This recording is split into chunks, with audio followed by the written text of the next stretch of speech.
Hey guys, welcome back to Thoughts of Tomorrow. I'm your host, Nan, here with my co host. Aegon.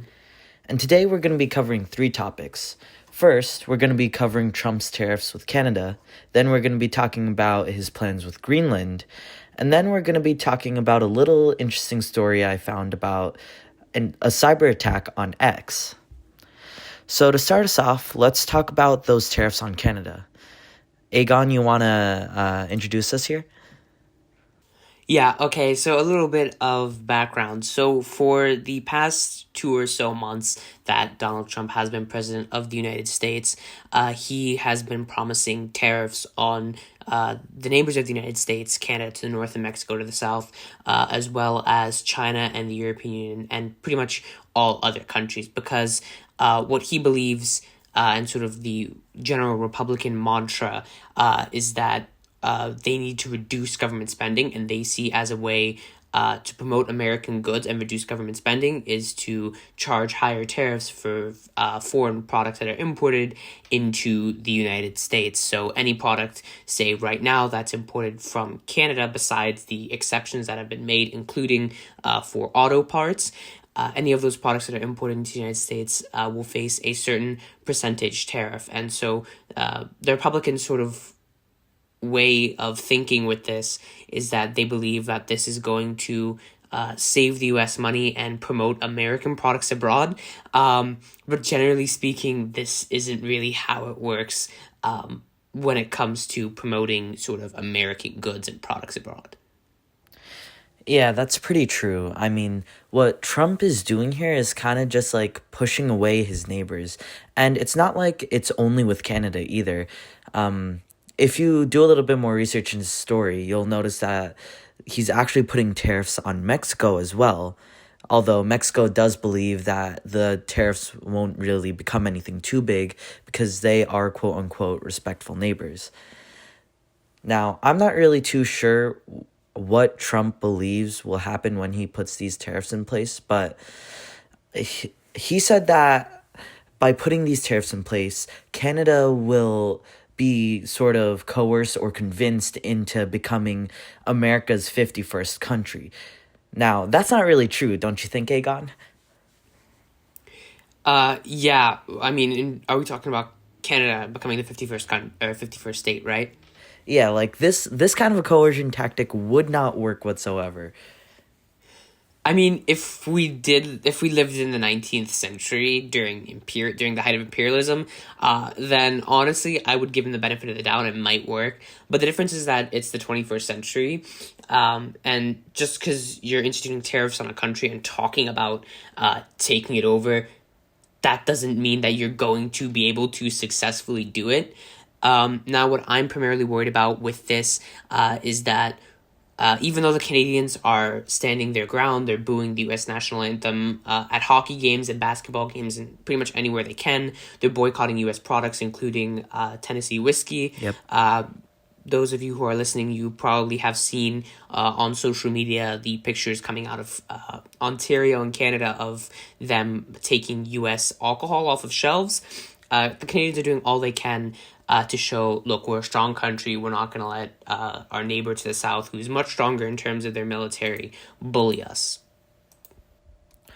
And that's not the only thing they're doing either. Canada's also like giving retaliatory tariffs. It's starting to become a sort of tariff war, if you will. And if this continues to escalate, who knows what could happen with like lower class goods that we get from Canada? Because if you look at housing, for example, a lot of the wood that we actually get comes from Canada because we can't grow we can't grow trees that have good wood here in America because simply just because of climate. The farther north you go, the better the trees grow, and the older the trees are, the better the wood is.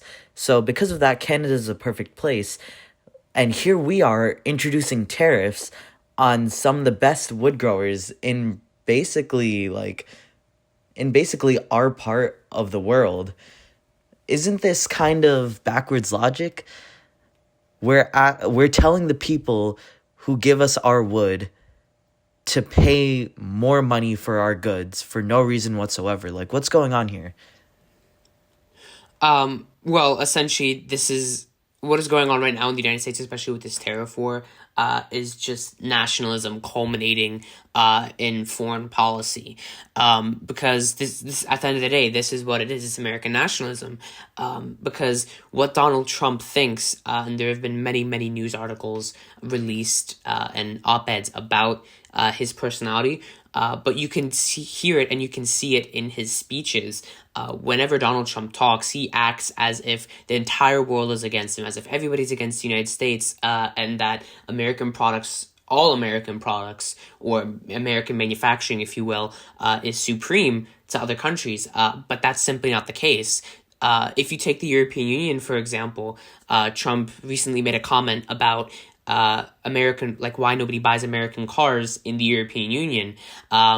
And it's not because the Europeans don't like American cars, they do.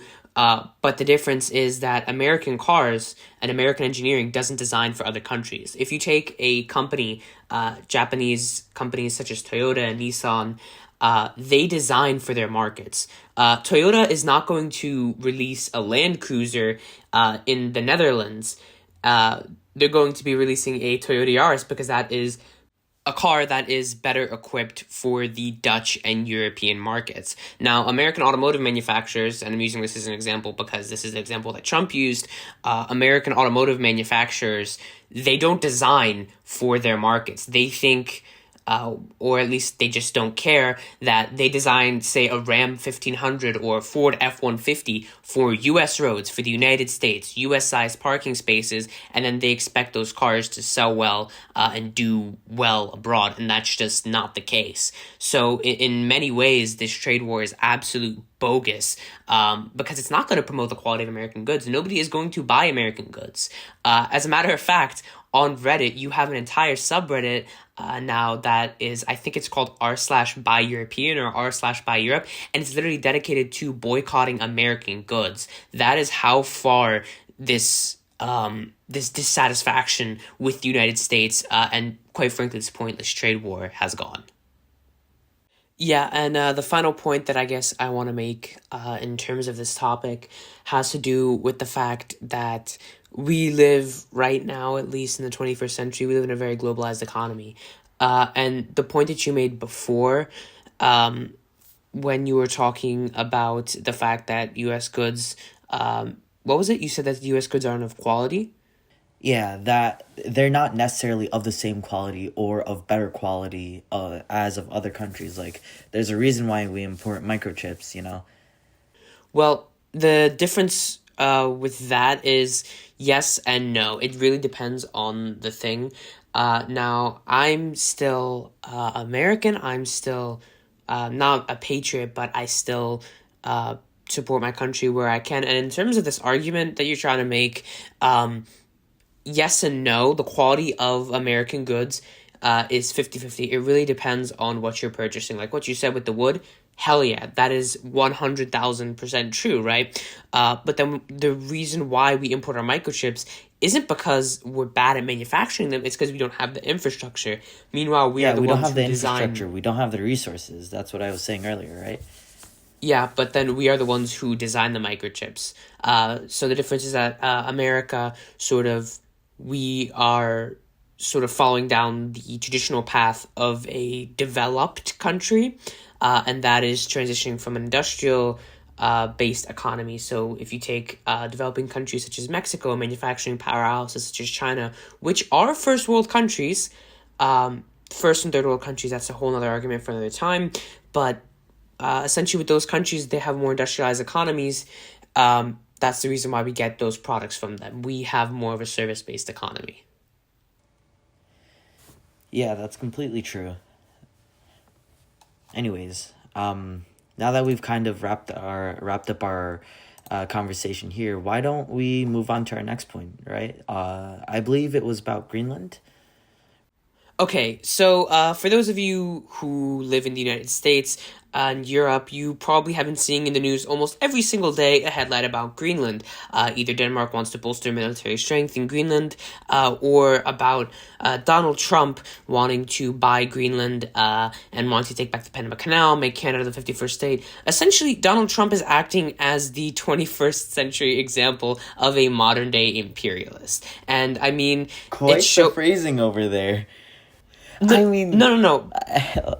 let's No, no, tone no, it but back a you little have to there, understand okay? what Trump is doing is literally reminiscent of an imperialist. He wants to take more land for absolutely no reason. And he says, oh, Canada is going to be better as the 51st state. They're not going to be better as the 51st state. They're their own country.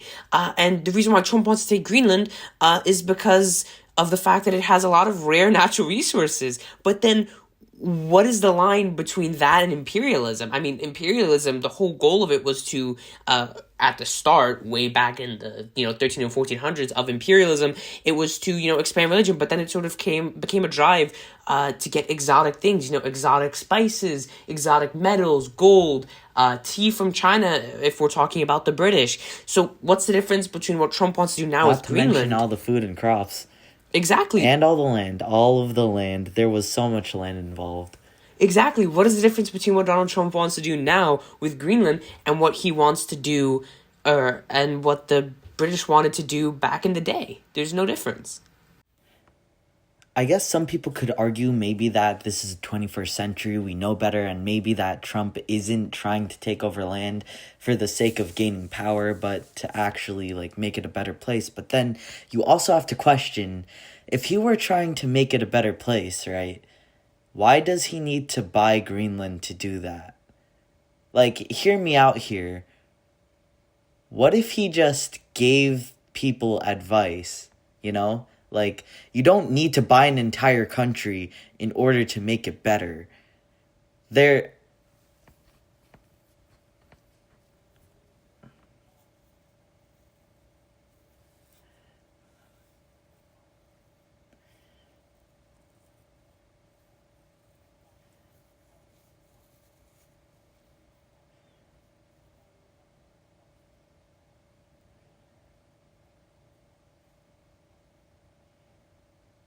to be fair, if you look at the total population of America, then really only about 22.1% voted for Kamala Harris and 22.7 voted for Trump. It was incredibly close, but what about the other 48.8 sorry, this only makes up for 48.8%, right? What about the other 52.2 or 51.2, right? They were either ineligible to vote because of some sort of disability or because of age or other restrictions, or simply chose not to vote, right? It's not like we asked for this or anything like that. It's straight up that, like, yeah. All right. It's not like it's not like in this case. Wait, hang on.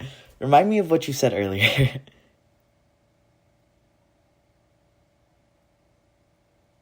Yeah. I was gonna make a point about Greenland, but I kind of lost it. Anyways,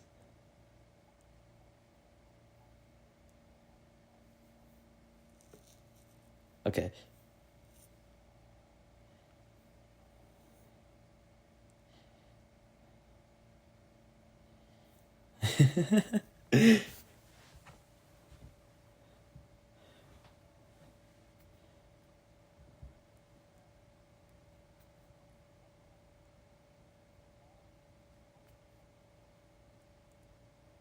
And you're just gonna cut that last bit out?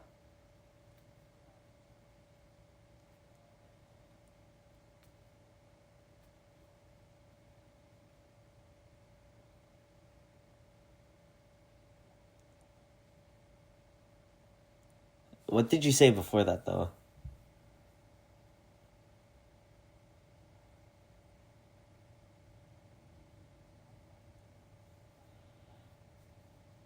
Yeah, and then I continued from there.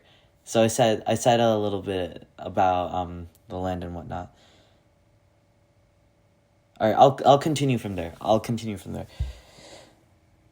But disregarding all that, even tying it back with the tariffs with Canada and trying to buy Greenland, you kind of have to wonder like what his game plan is, right? Like, is he just saying that he'll buy Greenland simply to divert people's attention elsewhere, or what? Because I can't seem to find any reason behind buying Greenland. Greenland are their own people. They have their own functioning government. And as far as I'm aware, becoming part of America wouldn't change anything about their government. Not to mention that Greenland is an incredibly fickle place if you consider where they're located, right? In order to keep like their environment stable, they have to do a Okay, lot. well, here's the thing. You're talking about a fickle place, right? You're talking about location, but actually, that's actually one of the reasons why Trump wants to buy Greenland in the first place, and that is because of climate change. Even though Trump, as a Republican, says he doesn't believe in climate change, and Republicans and conservatives in the United States, at least, say that they don't believe in climate change, if you look at what Trump is aiming to do with Greenland, he wants to purchase Greenland. I personally think that one of the driving motives behind it is because he knows that climate change is real and he knows that the Arctic is melting. And because he knows that the Arctic is melting, he wants the US to have a foothold in the Arctic, because Greenland really is the US's closest gateway to the Arctic, because we have Canada to the north, and obviously Canada is most likely never going to give up its independence, and neither should they, or I hope they don't want to sometime in the future. Neither do I. Exactly. And yeah, Greenland is a very strategic place because Arctic sea ice is retreating more and more every year due to climate change. The past few years we've seen some of the hottest and driest months on record, and events like this are going to continue increasing. And so what's going on right now, we have to sort of take a little tangent here and take a look at what's going on in the Arctic right now, is that Russia is expanding into the Arctic. Because the Arctic sea ice is thawing, and they see it as a very, very strategic place, and for good reason, because it's the top of the world. There are some Russian air bases in I think it's called the Karelia Peninsula. I'm going to double check that one moment. While you're double checking that, I'd just like to know, the thing that you brought up about Trump like actually paying attention to climate change, I kind of have to wonder about that, because one, even if he thought it to be true, he'd never acknowledge it. But two, if he thought it to be true, wouldn't it be easier to create a location instead of buy an entire country? I mean, I don't really know what's going through this guy's head. So it's completely plausible that he would buy Greenland because of climate change. But at the same time, he is both a politician and a businessman. I'm pretty sure he could hire people to make a place for him instead Okay, to okay, guard okay. him from climate change. Wouldn't that be easier? Okay, what you're talking about, making a place, especially in the Arctic, that's impossible, because the No, different not in the Arctic. Here in America. No, the point that I was trying to make before was that one of the primary motivating reasons why is not because of climate change, but because climate change is inducing changes to the Arctic climate that is allowing militaries to go further north. By the way, that place where Russia is expanding its military influence on mainland Russia is actually called the Kola Peninsula, not Karelia. Karelia is a region near the Kola Peninsula that borders Finland.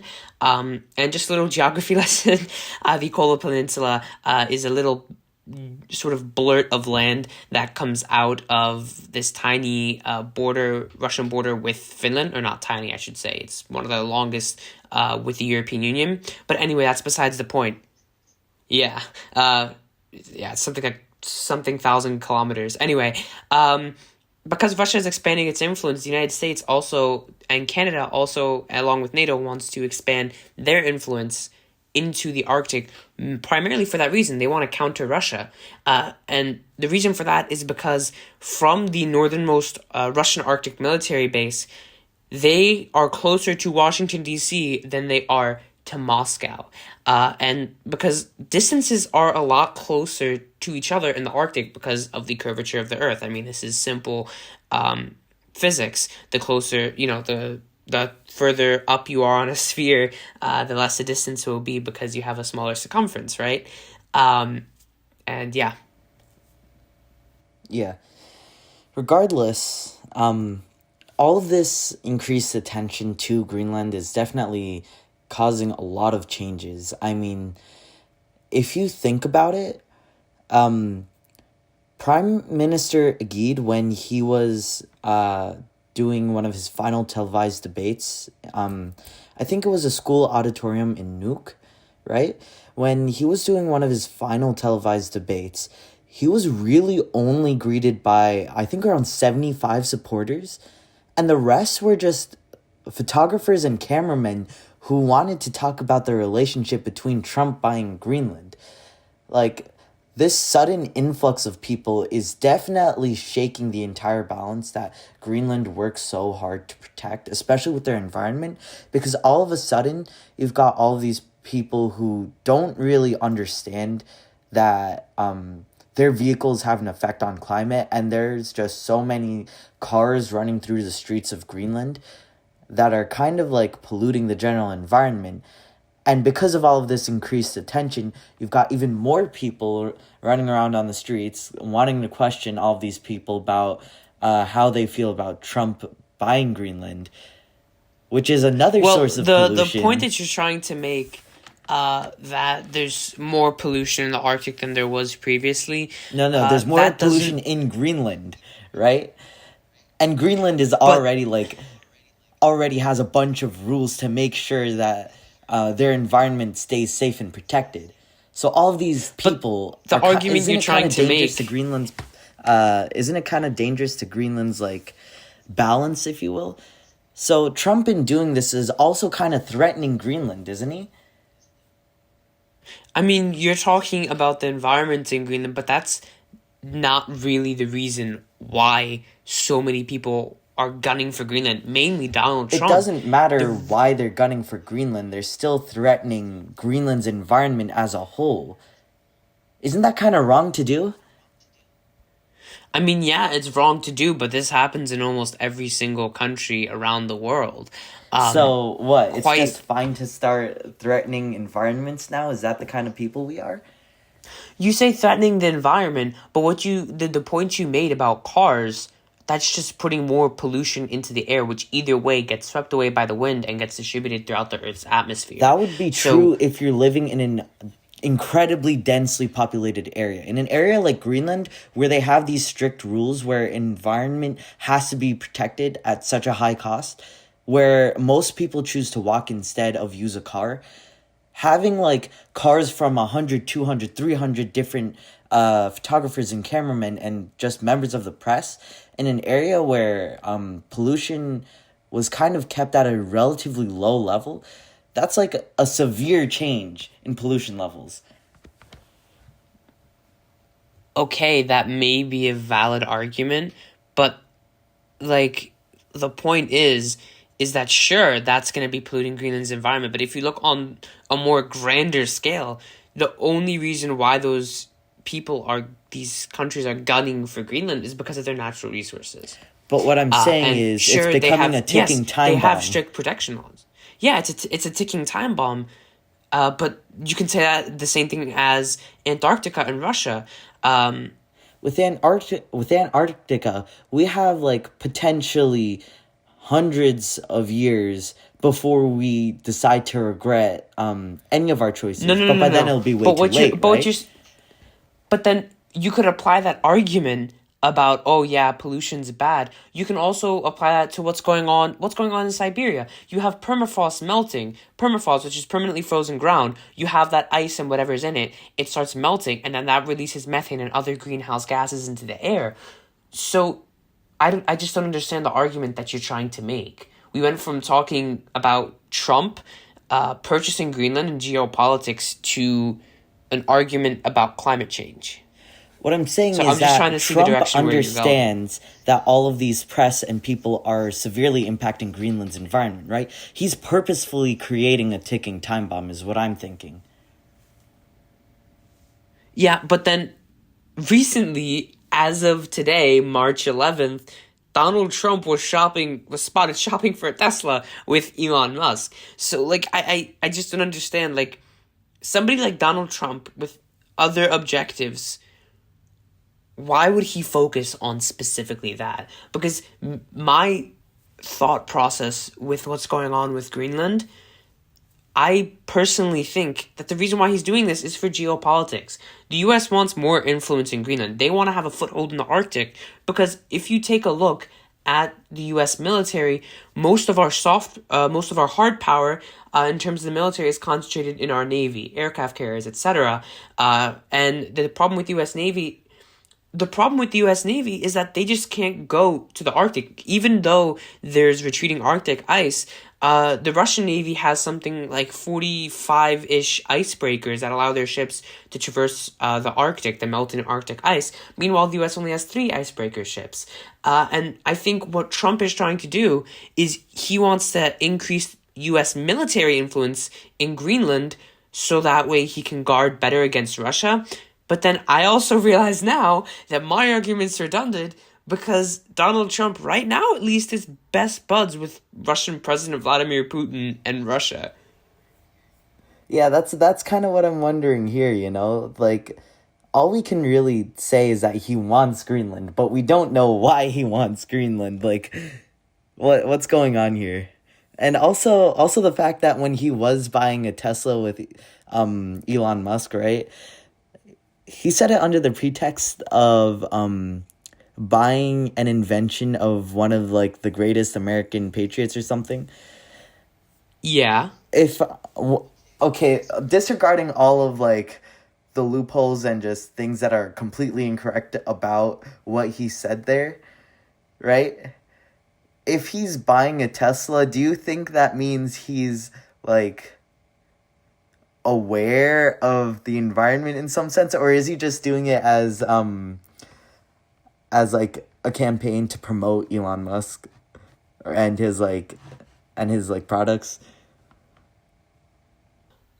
I mean, I definitely think that Trump is aware of climate change. I mean, there's no doubt in my mind. He says he's not, but anybody with a brain who is a normal human being will know that having 21 degrees Celsius, 70-degree weather in March here in the Northeast, which we just had 2 consecutive days of here on March 10th and March 11th, is not normal. You know, last October and November in the U.S. state of New Jersey, there was one of the driest months on record in like the 100-something years that they've been taking measurements. So in that sense, I think he's definitely aware of it. But in terms of bringing Tesla stock up and like promoting Tesla products, I really don't think so. Because if you look, a lot of Americans are unhappy with Tesla. Just today, Well, that's exactly why he'd want to promote it, don't you think? Well, no, because then Elon Musk has to change his entire image as a person. Not really, because like all Trump has to do is say, "Oh, Elon Musk is great. He makes a Tesla, right?" And then his supporters, in turn, being the diehard fans that they are, will defend Elon Musk with their lives. Like, Elon Musk doesn't really have to change any of his image if he has people willing to die for his brand, don't you think?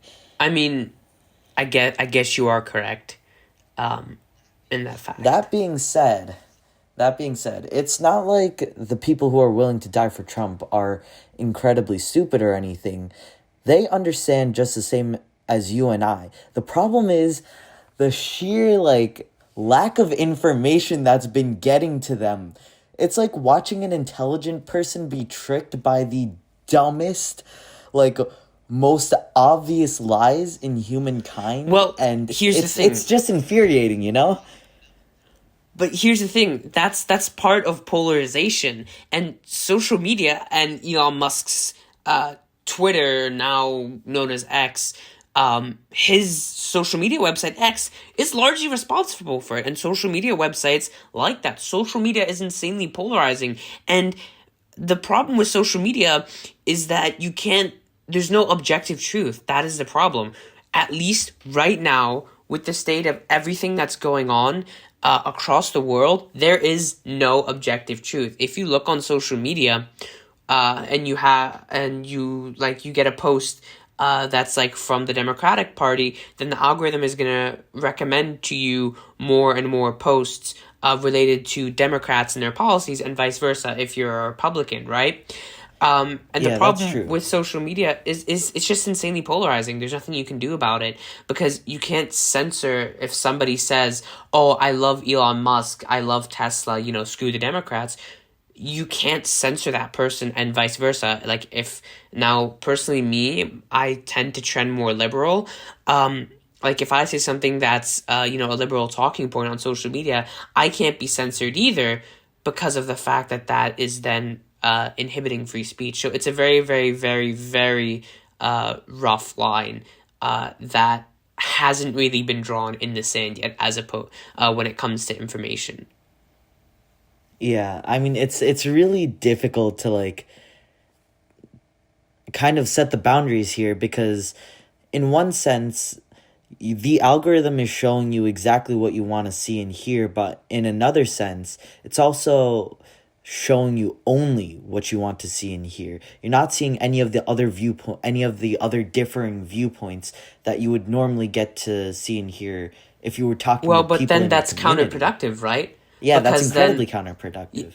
Yeah, because then you're not going to be going on Instagram anymore if you're like a diehard Trump supporter and you're getting things about the Democratic Party and how they had that pathetic resistance during the Trump State of the Union, right? You're not going to continue going on Instagram if you get something that's pro-Democrat.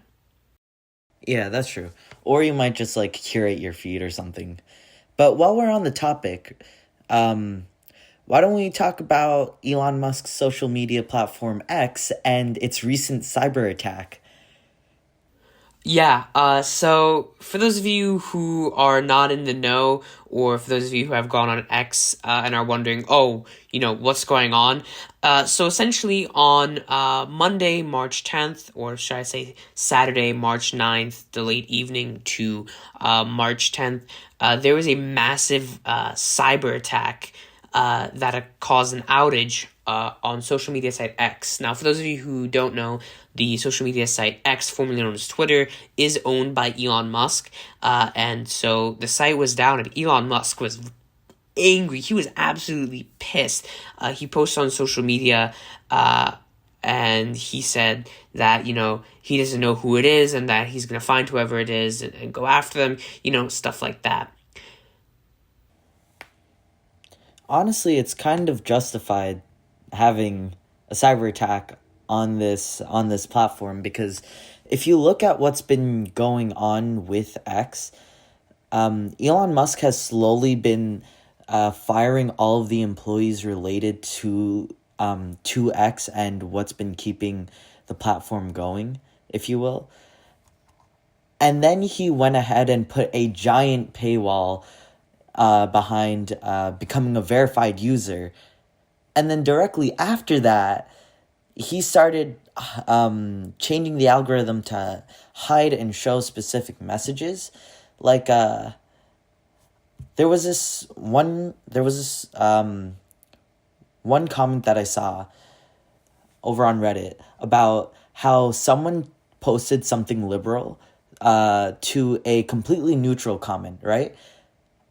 And someone else had to scroll down over 100 comments just to find it, even though it was like an incredibly well received and well liked comment, right?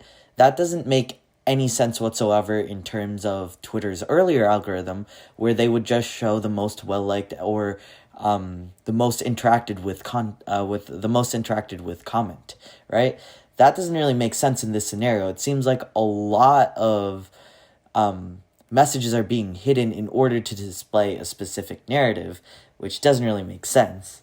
I mean, yeah, that's generally what's been going on with most social media sites. Now, like if you, once again, going back to the algorithm is going to put you in a bubble of your own thoughts. If you're more leaning, Hang on. Putting you in a bubble is one thing, but trying to control the bubble that you're seeing to only view the same story that you deem right is a completely different thing. That's what we call controlling the narrative. yeah, but then you could also argue, in terms of ethics, that those people choose to go on X, and they know. Those people And do choose to go on if they X. don't know, then, well, now we're informing them that X is sort of controlling the narratives that they see. Whatever post they see on X is mostly controlled by a narrative, right? But for those people who are in the know and know that X is owned by Elon Musk and that he fired a certain number of employees, and X has generally just become a worse social media website, and they continue to choose to actively browse X, well, then that's on them. They're choosing not to essentially break out of their own bubble, and they're comfortable with it. And I have to admit that this has happened to me before. And it's happened to pretty much anybody. You tend to get trapped in your own social media bubble. Yeah, I mean, I'll be the first to admit that I was definitely trapped in my social media bubble for a while before I figured out how to get like only only cat reels. That definitely took a while, but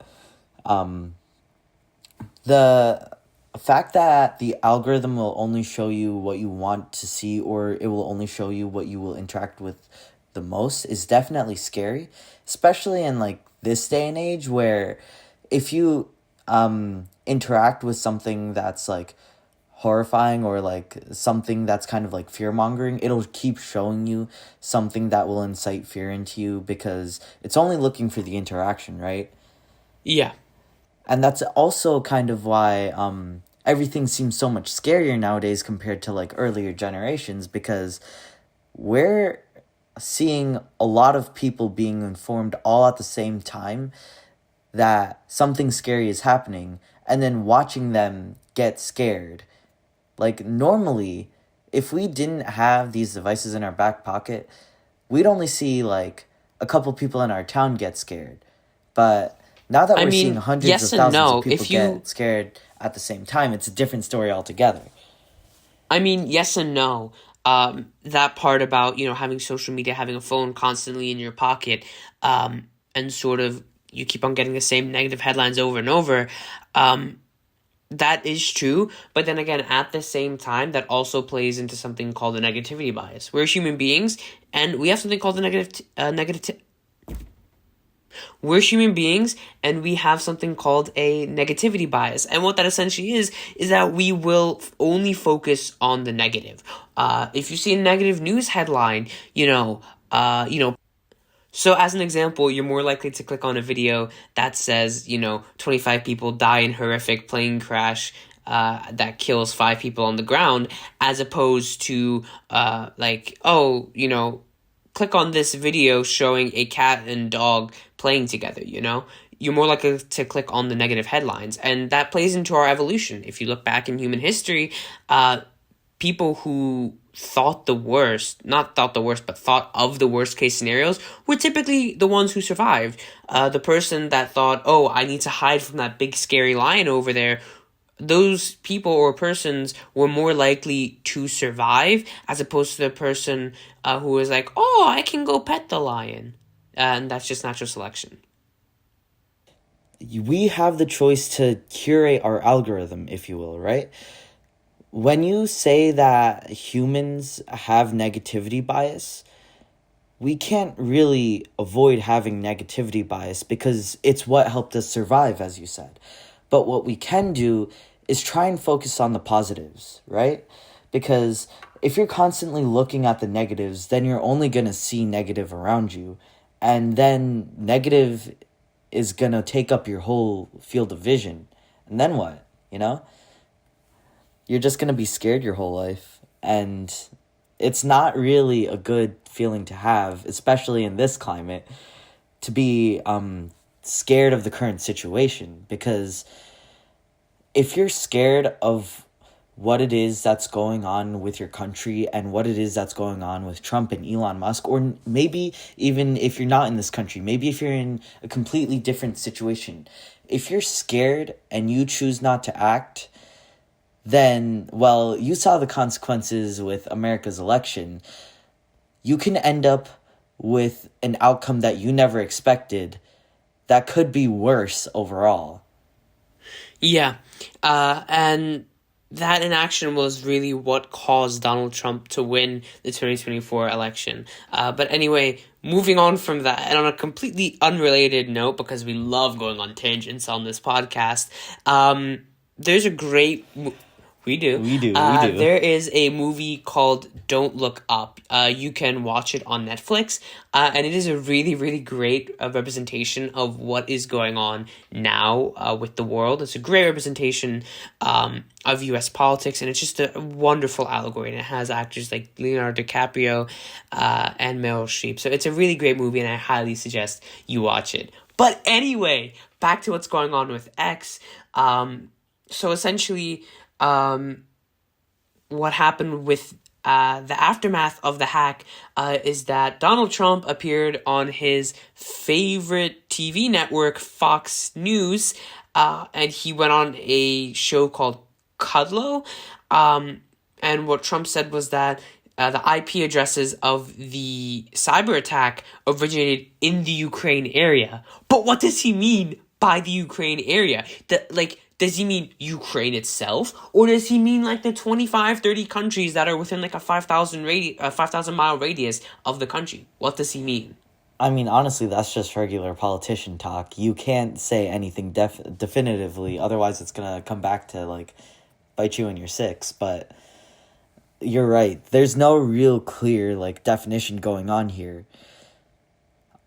I would also like to point out, right, because we do need to move back to our main topic, I would like to point out that Trump personally came to Elon Musk and, like, supported him and said he'd do whatever he needed to about the cybersecurity attack on X.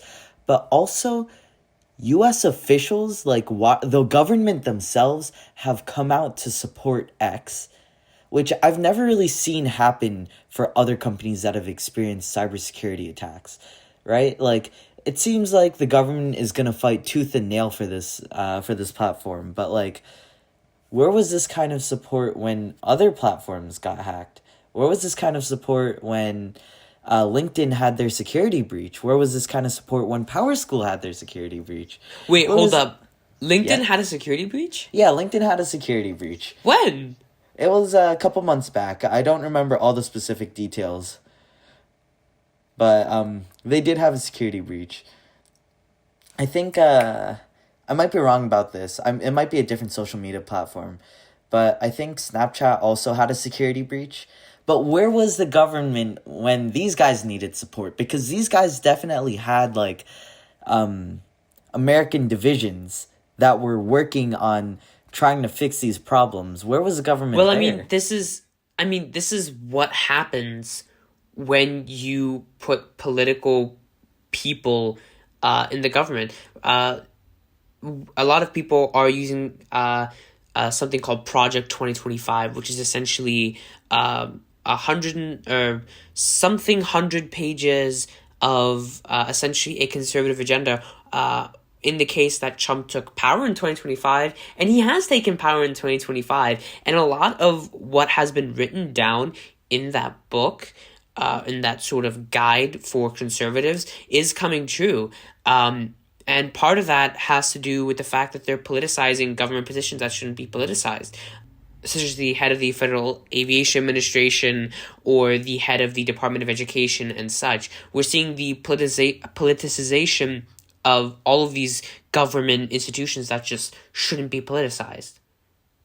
As much as I'd like to talk about Project 2025, we're nearing the end of our podcast time, so I think we should stop here.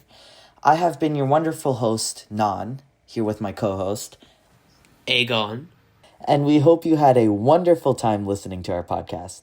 See you guys next time.